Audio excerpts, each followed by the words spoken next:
Hello everyone, I am Aastha. Welcome करती हूँ आप सभी का अपने YouTube channel government job जेन्यू notification. आज हम जानेंगे कि रेलवे में जो ग्रुप डी की पोस्ट रहती है, जिसको हम लेवल 1 की पोस्ट कह सकते हैं, इसके लिए जो क्वालिफिकेशन है वो क्या रिक्वायर्ड रहती है। क्योंकि इसमें कैंडिडेट को काफ़ी कंफ्यूजन है कि रेलवे की जो वैकेंसीज आने वाली हैं, इसमें रेलवे ग्रुप डी की जो पोस्ट है उनके लिए क्या आईटीआई होना जरूरी है या सिर्फ 10th के बेस पर भी अप्लाई कर सकते हैं। तो यहाँ पर अभी लेटेस्ट नोटिफिकेशन आया है 28 जून 2024 की डेट में। यहाँ ऑफिशियल वेबसाइट पर नोटिस रिलीज हुआ है, नोटिफिकेशन है, उसके थ्रू हम जानेंगे कि यहाँ पर 10th पास अप्लाई कर सकते हैं या नहीं, ओनली 10th पास, या आईटीआई जरूरी है, या जिन्होंने अप्रेंटिसशिप किया हुआ है वो अप्लाई करेंगे। तीनों ही डाउट्स आपके यहाँ पर क्लियर किए जाएंगे। तो अगर आप भी रेलवे ग्रुप डी की वैकेंसी का वेट कर रहे हैं जो कि अपकमिंग है, चलिए पहले हम इसका देख लेते हैं कि रेलवे ग्रुप डी की वैकेंसी किस मंथ में आपको अभी देखने को मिलने वाली है। यहाँ पर आप ये एनुअल कैलेंडर देख रहे हैं आरआरबी रिक्रूटमेंट्स का, और यहाँ हम ग्रुप डी की बात कर रहे हैं जो कि लेवल 1 की है। तो लेवल 1 की जो वैकेंसी आपकी यहाँ आएगी वो अक्टूबर से दिसंबर के बीच में जो नोटिफिकेशन है वो रिलीज किया जाएगा। अक्टूबर से लेकर दिसंबर के बीच में आपका किसी भी मंथ में, मीन्स अक्टूबर, नवंबर या फिर दिसंबर में, वैसे ज़्यादातर चांसेस हैं कि अक्टूबर मंथ में आपका लेवल 1 का ग्रुप डी की जो पोस्ट है इसके लिए नोटिफिकेशन रिलीज कर दिया जाएगा। अब लेवल 1, क्योंकि जो सबसे लास्ट भर्ती रहेगी रेलवे की वो level 1 and ministerial and isolated categories की वैकेंसी ही आएंगी। बाकी सभी अभी आपको एक एक करके, आपके जो जुलाई है, जुलाई से सितंबर के बीच में आपको ये 4 भर्तियां देखने को मिलेंगी। ओके, एंड ग्रुप डी की आपको सबसे लास्ट में मिलेगी, अक्टूबर से दिसंबर के बीच में इसका नोटिफिकेशन आरआरबी की वेबसाइट पर पब्लिश किया जाएगा। अब जो भी कैंडिडेट लेवल 1 के लिए अप्लाई करना चाहते हैं, ये तो आप सभी जानते हैं कि 10th पास कैंडिडेट लेवल 1 या ग्रुप डी की पोस्ट के लिए एलिजिबल होते हैं। लेकिन फिर भी डाउट है कि क्या आईटीआई जरूरी है, या जिन्होंने अप्रेंटिसशिप किया हुआ है वो अप्लाई कर सकेंगे, या ओनली 10th के बेस पर अप्लाई कर सकते हैं या नहीं। तो चलिए हम इसके ऑफिशियल नोटिफिकेशन के थ्रू देख लेते हैं। देखिए, आप यहाँ पर ये नोटिफिकेशन देख रहे हैं, ये 28 जून 2024 की डेट का ये नोटिफिकेशन है। North western railway, railway recruitment cell, power house road, Jaipur. ठीक है, आरआरसी जयपुर से ये नोटिफिकेशन रिलीज हुआ है। और ये जो नोटिफिकेशन रिलीज हुआ है ये ग्रुप डी की भर्ती के लिए नोटिफिकेशन रिलीज हुआ है, जो कि लेटेस्ट नोटिफिकेशन है।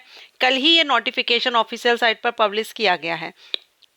पहले तो यहाँ पर ये देख लीजिए कि जो भी स्काउट या गाइड कोटा से हैं वो यहाँ पर अप्लाई कर सकते हैं। वैकेंसीज आई हुई हैं ग्रुप डी के लिए। ठीक है, अब हम बात करते हैं इसकी एलिजिबिलिटी में क्वालिफिकेशन। मेन हम इसकी क्वालिफिकेशन ही देखेंगे, बाकी ये स्पोर्ट्स कोटा, जो गाइड कोटा है, स्काउट्स गाइड, उनके लिए ये वैकेंसी है। तो अगर आप इस फील्ड से हैं तो अप्लाई कर सकते हैं। 28 जून से 9 जुलाई आपकी लास्ट डेट रहेगी। 8 अगस्त यहाँ पर ओपनिंग डेट यहाँ पर रहेगी आपकी। 9 जुलाई से एप्लीकेशन स्टार्ट होंगे और 8 अगस्त इसकी लास्ट डेट रहेगी। अभी एप्लीकेशन स्टार्ट नहीं हुए हैं, 9 जुलाई से स्टार्ट हो जाएंगे। अभी अगर हम इसकी क्वालिफिकेशन की बात करें तो देखिए यहाँ पर जो पोस्ट रखी गई है इसमें 2 पोस्ट के लिए वैकेंसी है, लेवल 2 और लेवल 1। हम लेवल 1 की बात करेंगे। ठीक है, अब लेवल 1 में जो वैकेंसी है इसके लिए जो क्वालिफिकेशन रखी गई है वो आप यहाँ क्लियरली देख सकते हैं। 10th pass from a recognised board. एक तो आप 10th पास किए हो, साथ में आपने नेशनल अप्रेंटिसशिप सर्टिफिकेट आपके पास हो, किस एनसीवीटी का। ठीक है, बाय एनसीवीटी का अगर आपने अप्रेंटिसशिप लिया हुआ है एनसीवीटी से 10th के साथ में, तो वो कैंडिडेट लेवल 1 की पोस्ट के लिए एलिजिबल रहेंगे। सेकेंड ऑप्शन इन्होंने दिया है कि अगर आपने अप्रेंटिसशिप नहीं की है तो 10th के साथ में आपका आईटीआई होना चाहिए। अब आईटीआई इन्होंने किस में मांगा है? Civil engineering, mechanical, electrical, SNT and catering departments. अब ये डिपार्टमेंट्स अभी फिलहाल बताए गए हैं कि इनमें वैकेंसी, क्योंकि ये वैकेंसी के हिसाब से है। लेकिन यहाँ पर सबसे ज़्यादा सिविल इंजीनियरिंग से वैकेंसी आती है ना आईटीआई होल्डर्स के लिए। ये मैं काफ़ी टाइम पहले भी एक वीडियो अपलोड की थी जिसमें आपको बताया था कि ग्रुप डी में वैकेंसीज आईटीआई होल्डर्स के लिए ज़्यादातर आती हैं।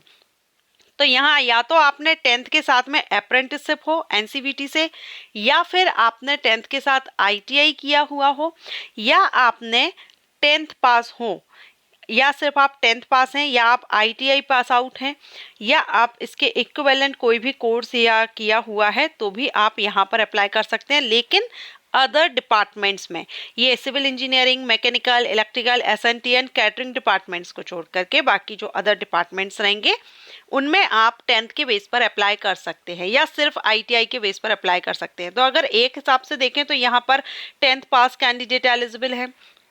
10th के साथ में जिन्होंने अप्रेंटिसशिप किया है वो भी एलिजिबल रहेंगे। 10th के साथ में जिन्होंने ITI किया है वो भी एलिजिबल रहेंगे। जिन्होंने सिर्फ 10th पास किया है, ITI या अप्रेंटिसशिप नहीं किया है, ओनली 10th पास हैं, वो भी यहाँ पर एलिजिबल रहेंगे।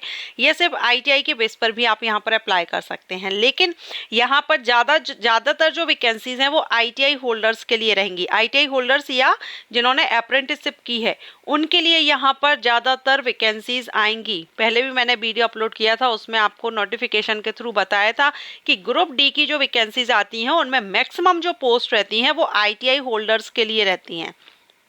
ठीक है, अप्रेंटिसशिप या फिर ITI होल्डर्स जो हैं उनके लिए रहती हैं। बाकी जो अदर डिपार्टमेंट्स रहते हैं जैसे कि मेडिकल में हो गया, हॉस्पिटल में कुछ डिपार्टमेंट्स ऐसे रहते हैं जहां पर सिंपल 10th के बेस पर भी अप्लाई कर सकते हैं, लेकिन उनकी वैकेंसी बहुत कम आती है, ना के बराबर वैकेंसी आती हैं। तो अगर आपका क्वेश्चन ये है कि क्या हम सिर्फ 10th के बेस पर अप्लाई कर सकते हैं, तो 10th के बेस पर अप्लाई कर सकते हैं, लेकिन सिर्फ 10th पास के लिए वैकेंसी बहुत कम आती हैं। आप अप्लाई जरूर कर सकते हैं लेकिन वैकेंसी कम रहती हैं। बाकी ITI एंड जिन्होंने अप्रेंटिसशिप की है उनके लिए ज़्यादातर वैकेंसीज इसमें आती हैं। तो आपका जो क्वेश्चन था, क्योंकि काफ़ी कमेंट्स आ रहे थे कि क्या ITI होना ज़रूरी है या 10th के बेस पर अप्लाई कर सकते हैं, या अप्रेंटिसशिप अगर हमने ली हुई है तो हम अप्लाई कर सकते हैं। तो तीनों ही क्वालिफिकेशन में से कोई भी आपके पास है आप अप्लाई कर सकते हैं, लेकिन ज़्यादातर चांस आपके रहते हैं ITI या अप्रेंटिसशिप होल्डर्स के। जिन्होंने अप्रेंटिसशिप या ITI किया है उनके ज़्यादातर चांस है, क्योंकि उनके लिए वैकेंसीज ज़्यादा आती हैं तो इतना ज़्यादा कंपटीशन नहीं रहेगा। लेकिन सिंपल 10th के लिए जो अप्लाई करेंगे उनकी वैकेंसी कम होती है, पोस्ट कम होती हैं, तो उनके लिए कंपटीशन ज़्यादा रहेगा, सिलेक्शन के कम चांस रहते हैं। ओके, सो ये आपका जो क्वेश्चन था, जो डाउट था, अभी लेटेस्ट नोटिस के थ्रू हमने यहाँ पर क्लियर किया है। अभी 28 जून को ही वैकेंसी आई हुई है, 9 जुलाई से एप्लीकेशन स्टार्ट हो रहे हैं इस भर्ती के। तो अगर आप स्काउट गाइड से बिलोंग करते हैं, आप इस फील्ड से हैं, तो आप इसमें अप्लाई कर सकते हैं। एंड आपका जो क्वेश्चन था अगर वो आपका क्लियर हुआ है तो वीडियो आपके लिए हेल्पफुल रहा होगा। अक्टूबर से दिसंबर के बीच में आप ऑफिशियल साइट पर अपडेट रहिए, अदरवाइज चैनल को सब्सक्राइब कर लीजिए। जैसे ही वैकेंसीज आएंगी, इंडियन रेलवे हो या अदर किसी डिपार्टमेंट में, मैं वीडियो अपलोड करूंगी। Thanks for watching.